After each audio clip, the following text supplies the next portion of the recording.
22 വർഷമായി നടത്തിവരുന്ന ബൊക്കോ ജൂനിയേഴ്സ് അഖില കേരള സെവൻസ് ഫുട്ബോൾ ടൂർണമെന്റിന് വലപ്പാട് സ്കൂൾ മൈതാനത്ത് ഫെബ്രുവരി 14 തുടക്കമായി.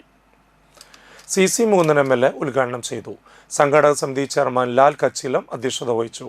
Bharathan KK, Valappad panchayat president Mohanan master, ജില്ലാ panchayat member Amal T. Preman, PSP Naseer, Bijoy PS, Radhakrishnan KS, Sabitha Baiju തുടങ്ങിയവർ സംസാരിച്ചു.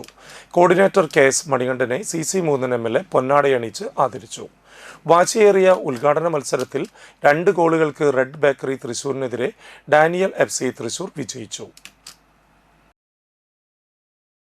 അതിനിടയ്ക്ക് പരസ്പരം അങ്ങോട്ടും ഇങ്ങോട്ടുമുള്ള കളി നടത്തുന്ന കുട്ടികളാണ് ഉണ്ടാവാറ്. അപ്പുറത്ത് വോളിബോൾ കളിക്കുന്നു, ഇപ്പുറത്ത് ക്രിക്കറ്റ് കളിക്കുന്നു, ഒരു ഭാഗത്ത് ഫുട്ബോൾ കളിക്കുന്നു തുടങ്ങിയ പരസ്പരം അങ്ങോട്ടും ഇങ്ങോട്ടുമുള്ള കായിക പരിശീലനങ്ങളും പ്രവർത്തനവും നടന്നുകൊണ്ടിരിക്കുന്ന കഴിഞ്ഞ കാലങ്ങളിൽ ഉണ്ടായിരുന്ന പോലെ തന്നെ അത് കൂട്ടിയോജിപ്പിച്ചുകൊണ്ട്, ഒരു കലാപ്രേമികൾ കൂട്ടിയോജിപ്പിച്ചുകൊണ്ട് നമ്മുടെ ഫുട്ബോൾ പ്രേമികൾ സംഘടിപ്പിക്കപ്പെട്ടിട്ടുള്ള ഫുട്ബോൾ മേള എന്തുകൊണ്ടും മാതൃകപരമായ രീതിയിലേക്കാണ് നമ്മുടെ കായിക പരിശീലനം മുന്നോട്ട് പോകുന്നത്. കഴിഞ്ഞ കാലങ്ങളിൽ ഇങ്ങനൊരു ഗ്രൗണ്ട് നമ്മുടെ പ്രദേശത്ത് നമ്മുടെ കായിക പ്രേമികൾക്ക് അതുമായി ബന്ധപ്പെടുത്തിക്കൊണ്ട് കൂടുതൽ മെച്ചപ്പെട്ട രീതിയിൽ കളിച്ചുയരുന്നതിന് വേണ്ടി ചില പ്രവർത്തനങ്ങൾ നമ്മൾ ആലോചിച്ചിരുന്നു.